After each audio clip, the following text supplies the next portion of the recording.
안녕하세요. SPI 고병기 콘텐츠 에이드입니다. 네. 1월 둘째 주 K-리츠 위클리 시작하겠습니다. 김시목 에이터 나왔습니다. 안녕하세요. 안녕하세요. 네. 1월 둘째 주 1월 9일인데 저희가 뭐 새해 첫 주 네. K-리츠를 이제 정리를 하는 시간인데요. 네.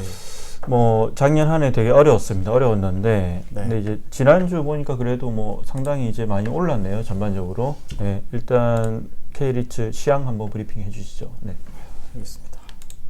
네, 지난주에 말씀하신 대로 연초 출발이 상당히 좋았다라고 볼 수 있을 것 같아요. 왜냐면은 그 작년 11월에 이제 미국 CPI 지표가 발표되고 나서 그때 아마 5% 정도 성장 리츠 시장이 주가가 올랐는데 이번 주에 지난주죠. 지난주가 이제 2달 만에 거기에 육박하는 이제 4% 정도의 수익률을 보였어요. 근데 일단 뭐 연초에 뭐 코스피 같은 경우도 거의 2달 만에 플러스 수익률을 냈었고, 일단 출발은 상당히 좋은 것 같은데, 이게 상당히 지난주에 이제 미국 연준에서 공개된 회의로 보면은 더 이제 기존의 긴축 기조를 강화하겠다, 이어가겠다라는 되게 강한 발언이 나왔음에도 불구하고 코스피도 그렇고 국내 상장리츠 시장도 되게 좋았어요. 이게 미국도 마찬가지고. 근데 이제 시장에서 해석하는 거는 뭐 연준의 그런 의지 자체가 이제 어느 정도 시장에서 단련이 된 게 아닌가라는 얘기도 나오고, 뭐 그럴 줄 알았다라는 반응도 있다고 하더라고요. 그래서 또 한편으로는 이제 상대적으로 이제 그렇게 되니까 저가 매수의 기회가 아닌가라는 얘기도 나오면서 결과적으로는 이제 4% 이상 리츠 시장 18개 상장 리츠의 평균 수익률이 4% 이상으로 집계가 됐습니다. 네. 신한 서부 DNT 리츠 되게 많이 올랐네요. 이제 유일한 호텔 리츠인데 네. 뭐 한 8% 이상 올랐네요. 그렇죠. 전화해봤나요? 네, 금요일에 네. 오후에 장 마감하고 나서 AMC 분이랑 통화를 했는데 뭐 역시나 크게 뭐 이렇게 대형 이벤트라고 해야 되나? 네네. 이 주가 이렇게까지 오를 수 있는 뭐 호재라던가 이런 거를 그쪽 안에서도 꼽기는 힘들어 하더라고요. 근데 이제 다만 그동안 이제 회복 폭이라고 해야 되나? 이런 게 되게 적었던 리츠들이 상대적으로 많이 올랐어요. 신한 서부 T&D뿐만 아니라 D&D 플랫폼도 그렇고 미래에셋 글로벌, 뭐 NH 프라임 대부분이 이제 그동안 3,000원대 중반에서 후반 이렇게 있던 리츠들인데, 뭐 신한 서부 T&D만 놓고 보면은 그 담당자의 말씀은 일단 기존에 하고 있던 호텔 사업 쪽에서 크게 이슈 없이 리오프닝에 맞춰가지고 잘 되고 있는 뭐 이런 분위기 같은 거를 전해주긴 했는데 이게 뭐 8% 이상의 수익률로 이어지는 직접적인 인과관계라고는 당연히 그쪽에서도 말은 못하고 일단 전반적인 분위기가 나쁘지 않았던 것 같고, 그리고 제가 지난주에 좀 AMC 분들이랑 뭐 만날 일이 지난주에 유독 많았거든요. 몰려 있어가지고. 네네네. 근데 전반적인 분위기는 상당히 이제 회복하는 느낌이 이제 연초에는 뚜렷하니까 기대감을 가지면서도 또 한편으로는 너무 많이 떨어졌기 때문에 이제 뭐 좀 시작이지 않나라는 기대 섞인 반응들이 많이 있더라고요. 네. 이 호텔 리츠라서 이제 네. 호텔 리츠 항상 병동성이 큰데 네. 이제 뭐 이 여기 호텔 보면 용산이잖아요. 네, 네, 용산 네. 드래곤시티에 뭐 GKL 카지노가 이제 옮겨가기도 했고 네. 여러 가지 장점이 있는데 네. 일단 이제 호텔이 이제 코로나19에 되게 힘들었는데 이제 보면 최근에 이제 저희가 이 SPI 기고자들 대상으로 어떤 이제 올해 키워드를 좀 뽑아달라고 했는데 네. 호텔에 대해 얘기하셨던 분이 계세요. 이제 DWS 자산운용의 아시아 태평양 리서치 실장을 맡고 있는 이 김현우 실장님께서 했던 얘기가 2022년 들어가지고 이제 유럽과 미국 호텔이 되게 많이 이제 반등을 했대요. 실제로도 어떤 해외 관광객 수, 미국과 유럽에 들어간 해외 관광객 수도 코로나19 이전에 한 80% 수준까지 회복을 했는데 네. 다만 이제 APEC, 아시아 태평양은 아직 그 정도는 아니라고 해요. 이제 중국이 여전히 이제 작년까지 해도 제로 코로나 정책을 펴고 있었고 LCC 항공편이 계속 줄었기 때문에 뭐 아직 이제 코로나19 수준에 비해 상당히 낮은 수준인데 이게 점차 이제 올해 들어 이제 풀리면서 이제 한국의 어떤 이제 호텔, 한국뿐만 아니라 네. 동아시아 호텔 시장에 긍정적인 효과를 줄 거다 이런 전망을 내놓기도 했어요. 물론 이제 뭐 네. 개별 리츠 딴에서는 또 뭐 사실은 이 신한 서부 T&D 리츠가 갖고 있는 호텔 자산에 대해서는 또 별도로 또 봐야겠지만 네. 전반적인 어떤 관광과 호텔 시장의 분위기는 좀 긍정적인 면은 분명히 있는 것 같아요. 지난주에 가장 크게 올라서 한번 언급을 해드렸고요. 네네네.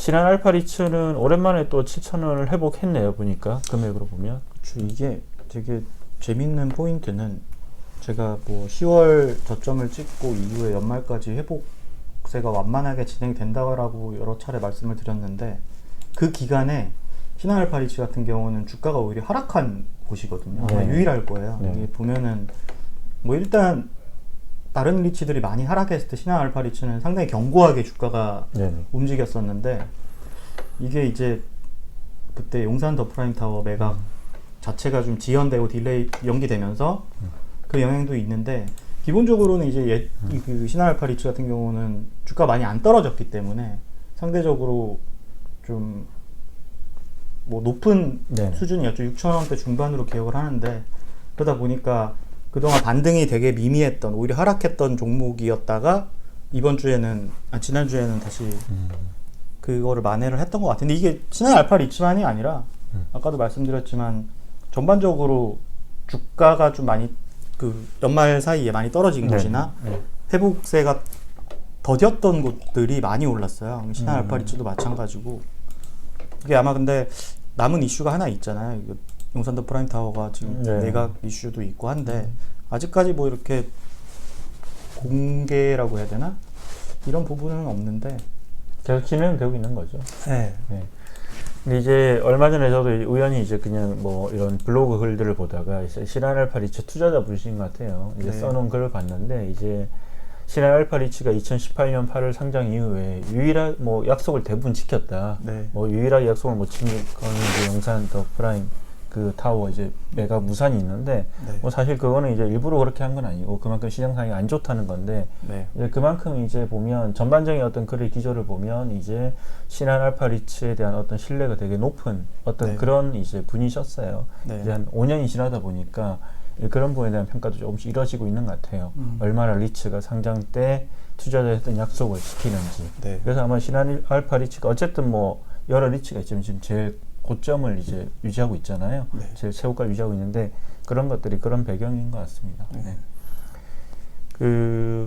근데 약간 보니까 이 리츠주가 정말 많이 올랐네 전반적으로. 그러다 보니까 투자자들 고민은 좀 더 깊어지겠어요. 사실은 이게 그렇죠. 뭐 이제 작년에 많이 떨어졌으니까 반등을 할 건데 뭐 전반적인 상황이 크게 달라진 건 없잖아요. 맞죠? 그렇죠. 근데 네. 제가 이제 취재 과정에서 이게 최근에 이게 연말도 그렇고 올해 초도 지금 첫째 주도 이렇게 나오는 배경을 뭐 취재원분들 얘기도 하다 보고 저도 나름대로의 결론을 내리다 보면은 분명히 최근에 이거 제가 기사로도 준비를 하고 있는 건데 뭐 작년부터 롯데리츠가 리파 이슈가 계속 있었고 근데 네네. 뭐 금리는 높아지고 있지만 상환을 잘 하고 있고 그리고 올해 초에 최근에 뭐 회사채도 준비하고 있고 담보대출도 지금 되게 생각보다는 많은 금액으로 조달이 성사가 될 것 같아요. 네네. 그리고 NH5로는 지난주에 이미 공시를 냈었고 지지난주 정도에 그러니까 리파 자체가 안 되지 않을까라는 심리가 분명히 주가에 크게 작용을 했었는데 그 이슈가 완전히 해소가 되면서 그런 부분에서 투자자들이나 시장에서는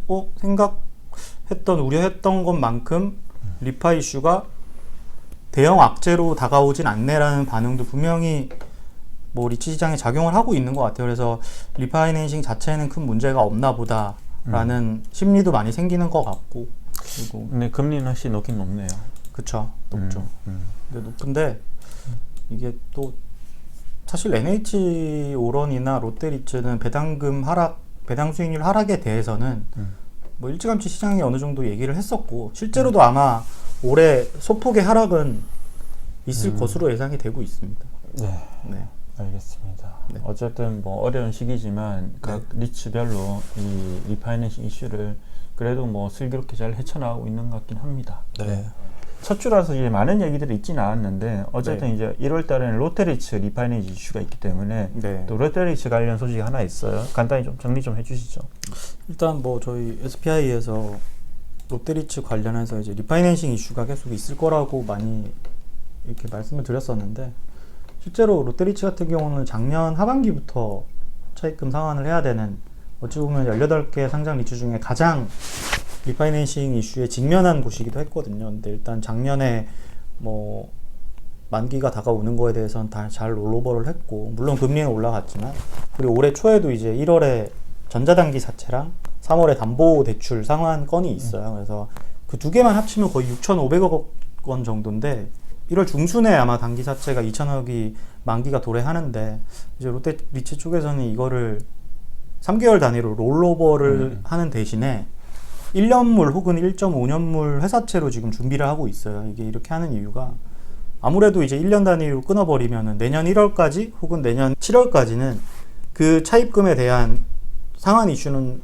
상당 부분 해소가 되고 그리고 이제 그 한 가지가 있고 그리고 나머지 한 가지는 이게 3개월물로 끊다 보면은 뭐 3월, 4월 혹은 5월에 또 시장이 어떻게 급변할지도 모른다는 그런 약간 변동성 이슈도 있었던 걸로 알고 있어요. 이게 작년 10월만 해도 그 뭐 레고랜드가 결정적이긴 했지만 그렇게 단기 자금 시장이 네. 요동칠 거라고 예상은 못했기 때문에 아마 일정 부분 그런 부분에서 대응력을 높이기 위해서 회사채 쪽으로 많이 가지 않았나. 근데 이게 물론 1월 중순 발행 예정인데 이게 지금 담보대출이랑 같이 진행을 하고 있거든요. 3월에 네네. 예정된 담보대출인데 지금 보면은 제가 최대 한 1,500억 정도로 예상을 하고 있다고 했는데 이거는 담보대출 조달 규모에 따라서 되게 많이 줄어들 수도 있고 뭐 오히려 뭐 그 수준을 유지할 수도 있는데 근데 제가 취재하면서 느꼈던 그 약간 감지됐던 거는 담보대출 분위기는 나쁘지 않았던 것 같아요. 그래서 회사채 규모가 점점 줄어들 수 있다. 뭐 이런 얘기가 나오고 있더라고요. 그래서 그런 내용입니다. 네.